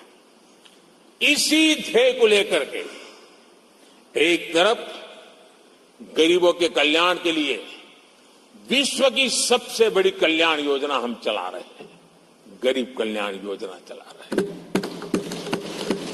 दूसरी तरफ भ्रष्टाचार के विरुद्ध नए कानून, नई व्यवस्थाएं, नए तंत्र हम विकसित कर रहे हैं। हमने भ्रष्टाचार निवारण अधिनियम 1988 उसमें संशोधन किया। हमने काले धन के खिलाफ एक नया कानून बनाया। बेनामी संपत्ति को लेकर हम नया कानून लेकर के आए। इन कानूनों से भ्रष्ट अधिकारियों पर भी कार्रवाई हो गई, लेकिन लीकेज हटाने के लिए हमने सकारात्मक रूप से गवर्नमेंट में भी बदलाव लाया। हमने डायरेक्ट बेनिफिट ट्रांसफर पर बल दिया। हमने डिजिटल टेक्नोलॉजी का भरपूर उपयोग किया है, और तभी आज हर लाभार्थी तक उसके हक का फायदा तुरंत सीधा पहुंच रहा है। एक नए पैसे का लीकेज नहीं होता है। ये हमारी भ्रष्टाचार के खिलाफ लड़ाई का पहलू है। और जब सामान्य नागरिक को ये व्यवस्थाएं मिलती है तब उसका लोकतंत्र पे भरोसा बढ़ता है, उसको सरकार में अपनापन महसूस होता है, और जब अपनापन महसूस होता है ना, तब तीसरी बार बैठने का मौका मिलता है। आदरणीय सभापति जी,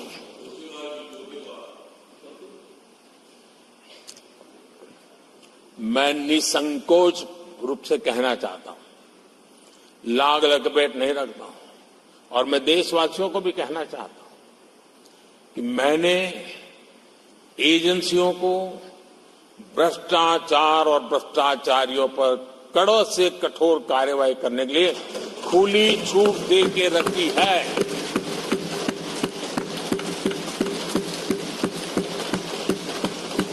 सरकार कहीं पर भी टांग नहीं अड़ाएगी। हां, वो ईमानदारी से काम करे, ईमानदारी के लिए काम करे, ये मेरी सूचना है। और आदरणीय सभापति जी, मैं फिर देशवासियों को कहना चाहता हूं, कोई भी भ्रष्टाचारी कानून से बच करके नहीं निकलेगा, ये मोदी की गारंटी है। आदरणीय सभापति जी, राष्ट्रपति जी ने अपने संबोधन में पेपर लीक को एक बड़ी समस्या बताया है।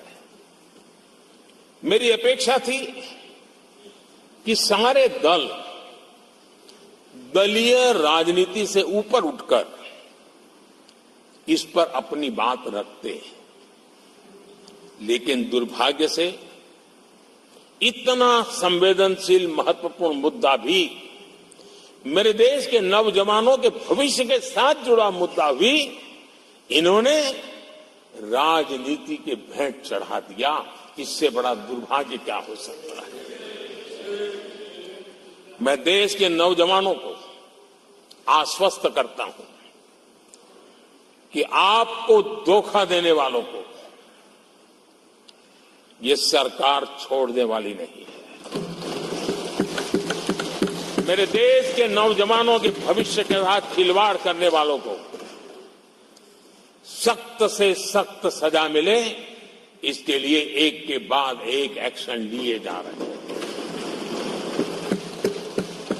संसद में इन गड़बड़ियों के खिलाफ सख्त कानून भी हमने बनाया है। हम पूरी सिस्टम को मजबूती दे रहे हैं कि भविष्य में मेरे देश के नौजवानों को आशंका भरी स्थिति में भी रहना न पड़े, पूरे विश्वास के साथ वो अपने सामर्थ्य को प्रदर्शित करें और अपने हक का प्राप्त करें, इस बात को लेकर के हम काम कर रहे हैं। आदरणीय सभापति जी, यहां कुछ आरोप लगाने की फैशन है, लेकिन कुछ आरोप ऐसे उसके जवाब घटनाएं खुद दे देती है और प्रत्यक्ष को प्रमाण की कोई जरूरत नहीं होती है। जम्मू कश्मीर में हाल में हुए लोकसभा चुनाव में मतदान के जो आंकड़े हैं वो पिछले 4 दशक के रिकॉर्ड को तोड़ने वाले हैं। और इसको सिर्फ कोई घर से गया बटन दबा के आया इतना नहीं है, भारत के संविधान को स्वीकृति देते हैं, भारत के लोकतंत्र को स्वीकृति देते हैं, भारत के इलेक्शन कमीशन को स्वीकृति देते हैं। ये बहुत बड़ी सक्सेस है आदरणीय सभापति। देशवासी जिस पल की प्रतीक्षा करते थे वो आज इतनी सहज सरलता के सामने दिख रही है। आदरणीय सभापति, बीते अनेक दशकों में बंद, हड़ताल, आतंकी धमकियां, इधर उधर बम धमाके की कोशिशें एक प्रकार से लोकतंत्र पर ग्रहण बनी हुई थी। आज इस बार लोगों ने संविधान पर अटूट विश्वास रखते हुए अपने भाग्य का फैसला लिया है। मैं जम्मू कश्मीर के मतदाताओं को विशेष रूप से बधाई देता हूं।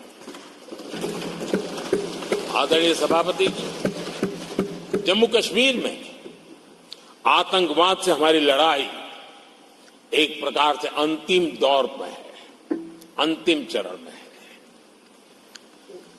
आतंक के बचे हुए नेटवर्क को भी हम सख्ती से नेस्त नाबूद करने के लिए पूरी व्यूहरचना के साथ आगे बढ़ रहे हैं। बीते 10 वर्षों में पहले की तुलना में आतंकी घटनाओं में बहुत गिरावट आई है।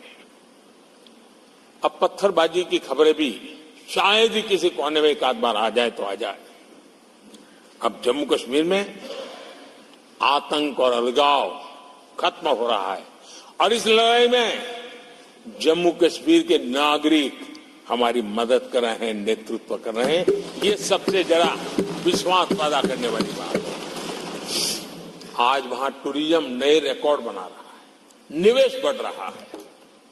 आदरणीय सभापति जी, आज जो नॉर्थ ईस्ट को लेकर सवाल उठाते हैं, उन्होंने नॉर्थ ईस्ट को अपने हाल पर छोड़ के रखा था, क्योंकि उनकी जो चुनावी हिसाब किताब होता है, नॉर्थ ईस्ट से इतनी ही लोकसभा की सीटें हैं, क्या उससे राजनीति में फर्क पड़ता है?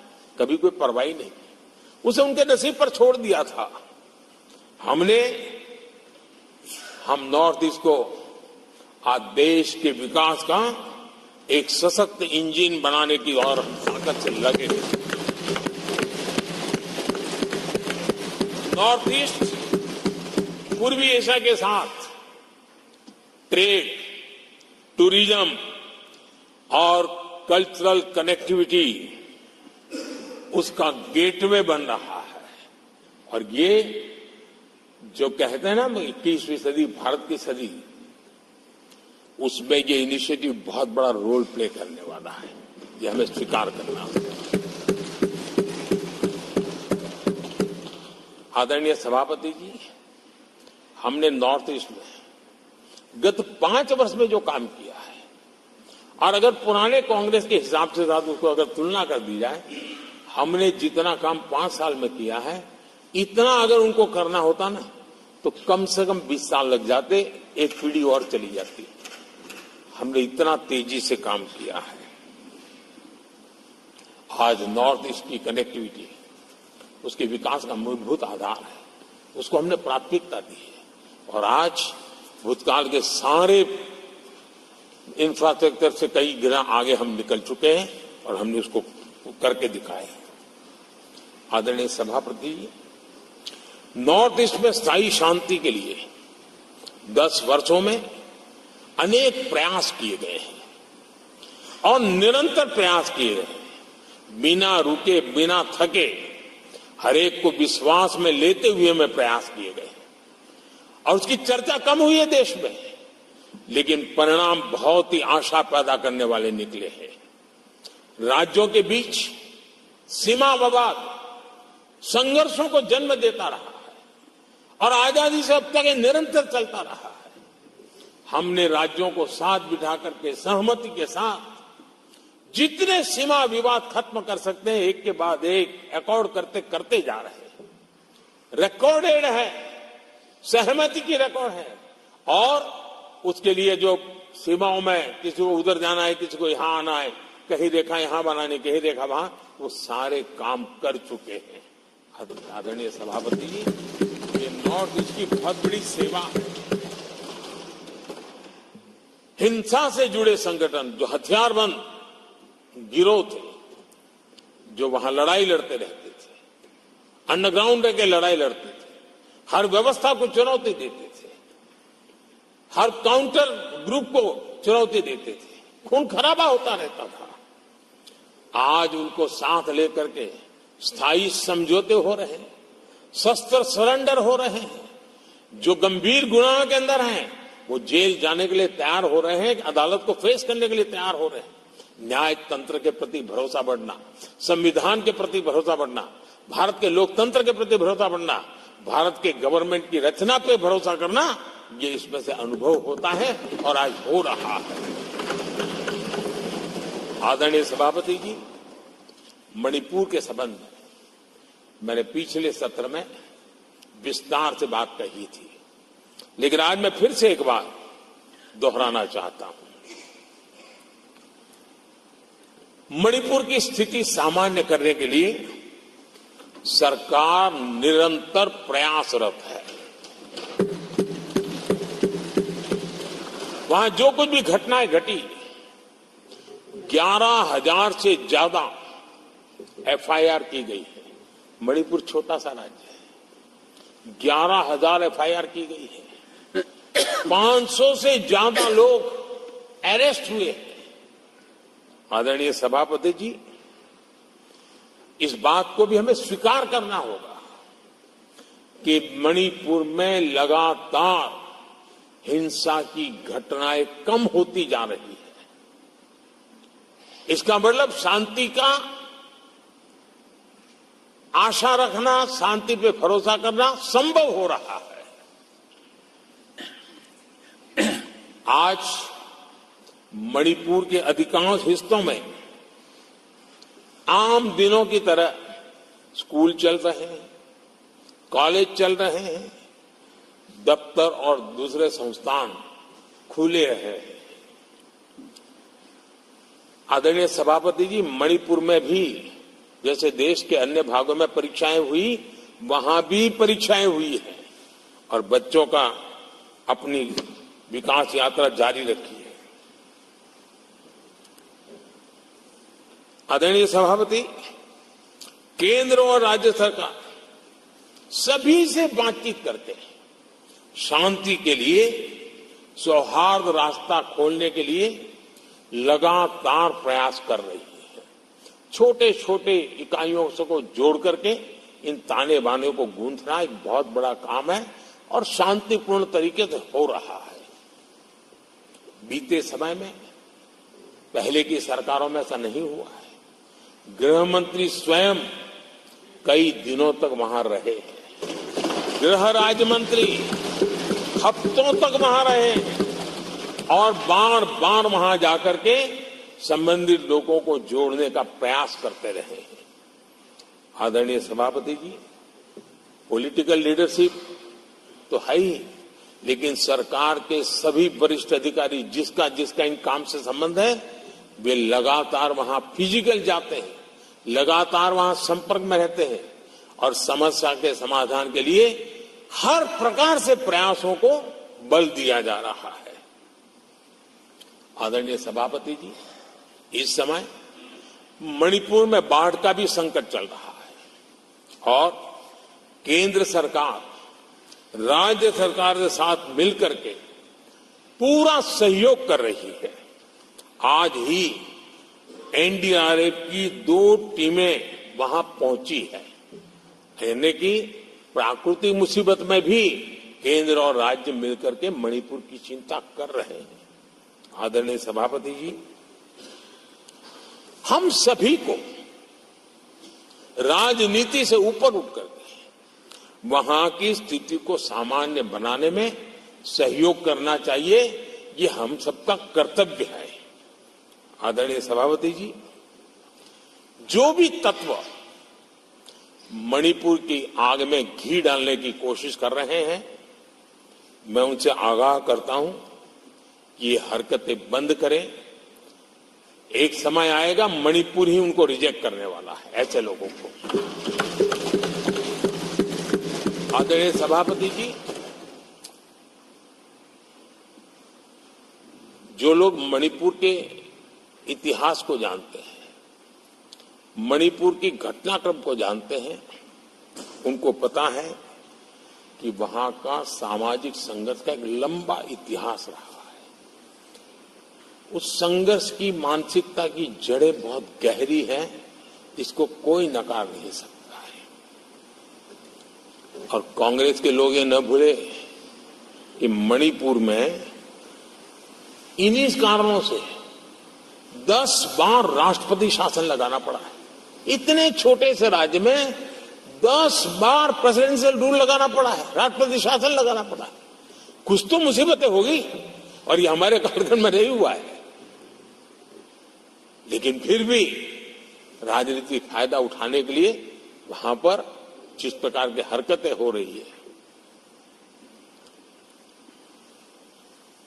और राष्ट्रपति जी, आदरणीय सभापति जी, मैं इस सदन में देशवासियों को मैं बताना चाहता हूं, 1993 में मणिपुर में ऐसे ही घटनाओं का क्रम चला था और इतना तीव्र चला था, इतना व्यापक चला था, वो 5 साल लगातार चला था। तो ये सारा इतिहास समझ करके हमें बहुत समझदारी के पूर्वक स्थितियों को ठीक करने के लिए प्रयास करना है। जो भी इसमें सहयोग देना चाहते हैं, हर एक का सहयोग भी हम लेना चाहते हैं, लेकिन हम सामान्य स्थिति को बरकरार रखने में, शांति लाने में भरपूर प्रयास कर रहे हैं। आदरणीय सभापति जी, ये मेरा सौभाग्य रहा है कि मैं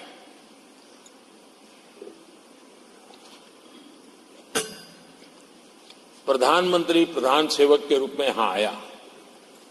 उसके पहले लंबे अरसे तक मुझे मुख्यमंत्री के रूप में सेवा करने का अवसर मिला था और इसके कारण मैं अनुभव से सीखा हूं कि फेडरलिज्म का महात्म्य क्या होता है, और उसी में से कोऑपरेटिव फेडरलिज्म और उसी में से कॉम्पिटिटिव कोऑपरेटिव फेडरलिज्म, इन विचारों को मैं बल देता आया हूं। और इसीलिए जब G20 समिट हुई तो हम दिल्ली में कर सकते थे, हम दिल्ली में बहुत बड़ा तामझाम के साथ मोदी की वाहवाही कर सकते थे, लेकिन हमने ऐसा नहीं किया। हमने हर देश के हर राज्य के अंदर अलग अलग कोने में G20 के महत्वपूर्ण कार्यक्रम किए। उस राज्य को ज्यादा से ज्यादा वैश्विक प्रतिष्ठा मिले, इसके लिए प्रयास किया गया। उस राज्य का ब्रांडिंग हो, विश्व उस राज्य को जाने पहचाने, उसके सामर्थ्य को जाने और उसकी विकास यात्रा के लिए खुद भी अपना नसीब आजमाए, इस दिशा में हमने काम किया है। क्योंकि हम जानते हैं कि फेडरलिज्म के और रूप होते हैं। आदरणीय सभापति जी, जब कोविड के खिलाफ हम लड़ाई लड़ते थे, जितनी बार मुख्यमंत्रियों के साथ संवाद हुआ है, शायद हिंदुस्तान की आजादी के इतिहास में इतने कम समय में इतनी बार नहीं हुआ है, हमने किया। आदरणीय सभापति जी, ये सदन एक प्रकार से राज्यों से जुड़ा हुआ सदन है और इसलिए राज्यों के विकास के कुछ फोकस एरिया, उसकी चर्चा इस सदन में करना मैं उचित मानता हूं और मैं कुछ आग्रह भी साझा करना चाहता हूं। आज हम एक ऐसी स्थिति में हैं जहां हम अगली क्रांति का नेतृत्व कर रहे हैं। इसलिए सेमीकंडक्टर्स और इलेक्ट्रॉनिक मैन्युफैक्चरिंग जैसे सेक्टर्स में हर राज्यों ने बड़ी प्राथमिकता से साथ अपनी नीतियां बनानी चाहिए, योजनाओं लेकर के आगे आना चाहिए। और मैं चाहता हूं कि राज्यों के बीच विकास की स्पर्धा हो, निवेश आकर्षण करने वाली नीतियों में स्पर्धा हो और वो भी गुड गवर्नेंस के माध्यम से हो, स्पष्ट नीतियों के माध्यम से हो। मैं पक्का मानता हूं कि आज जब विश्व भारत के दरवाजे पर दस्तक दे रहा है, तब हर राज्य के लिए अवसर है। और जब ये राज्यों से जुड़ा हुआ सदन है, तो मैं आग्रह करूंगा राज्यों से कि आप आगे आइए और विकास की यात्रा में आप भी इसका फायदा उठाइए। रोजगार सृजन में इस राज्यों के बीच स्पर्धा क्यों न होनी चाहिए। हमारे राज्य की उस नीति के कारण उस राज्य में नौजवानों को इतना रोजगार मिला, तो दूसरा राज्य कहा है तुम्हारी नीति में मैंने +1 कर दिया तो मुझे ये फायदा मिला। रोजगार के लिए राज्यों के बीच में स्पर्धा क्यों नहीं होनी चाहिए। मैं समझता हूं कि ये देश के नौजवानों के भाग्यों को बदलने में बहुत काम आएगा। आज नॉर्थ ईस्ट में, असम में सेमीकंडक्टर पर तेज गति से काम चल रहा है और इससे असम, नॉर्थ ईस्ट, वहां के नौजवानों को बहुत ही फायदा होने वाला है और साथ साथ देश को भी फायदा होने वाला है। और नॉर्थ ईस्ट की धरती, क्योंकि एक राज्य सरकार जब एग्रेसिवली नीतियों को लेकर के आती है तो उसका, आदरणीय सभापति जी, यूएन ने 2023 को ईयर ऑफ मिलेट्स के रूप में घोषित किया था। ये भारत की अपनी खुद की ताकत है। मिलेट्स हमारे छोटे किसानों की ताकत है और जहां कम पानी है, जहां सिंचाई की सुविधाएं नहीं है, वहां पर मिलेट्स, जो कि एक सुपर फूड है, मैं मानता हूं कि राज्य इसके लिए आगे आए, अपने अपने राज्य के इस सुपर फूड को, मिलेट्स को लेकर के वैश्विक बाजार में जाने की योजना बनाए। उसके कारण दुनिया के हर टेबल पर हिंदुस्तान का मिलेट होगा, डाइनिंग टेबल पर, और हिंदुस्तान के किसान के घर में दुनिया से कमाने का अवसर पैदा हो जाएगा। भारत के किसान के लिए समृद्धि के नए द्वार खुल सकते हैं। मैं राज्यों से आग्रह करूंगा कि आप आइए। आदरणीय सभापति जी, दुनिया के लिए न्यूट्रिशन मार्केट, इसका सॉल्यूशन भी हमारे देश के मिलेट में है। ये सुपर फूड है और जहां पर न्यूट्रिशन की चिंता है, वहां पर हमारा मिलेट बहुत बड़ा काम कर सकता है। हम इस आरोग्य की दृष्टि से भी वैश्विक मंच पर ले जाने के लिए हमारे राज्य आगे आए, अपनी एक पहचान बनाए। आदरणीय सभापति जी, 21वीं सदी में ईज ऑफ लिविंग, ये सामान्य मानवीय का हक है और मैं चाहता हूं कि राज्य सरकार अपने यहाँ के नीति, नियम, व्यवस्थाएं उस प्रकार से विकसित करें ताकि सामान्य नागरिक को ईज ऑफ लिविंग का अवसर मिले। और इस सदन से राज्यों को अगर वो संदेश जाता है तो देश के लिए उपयोगी होगा।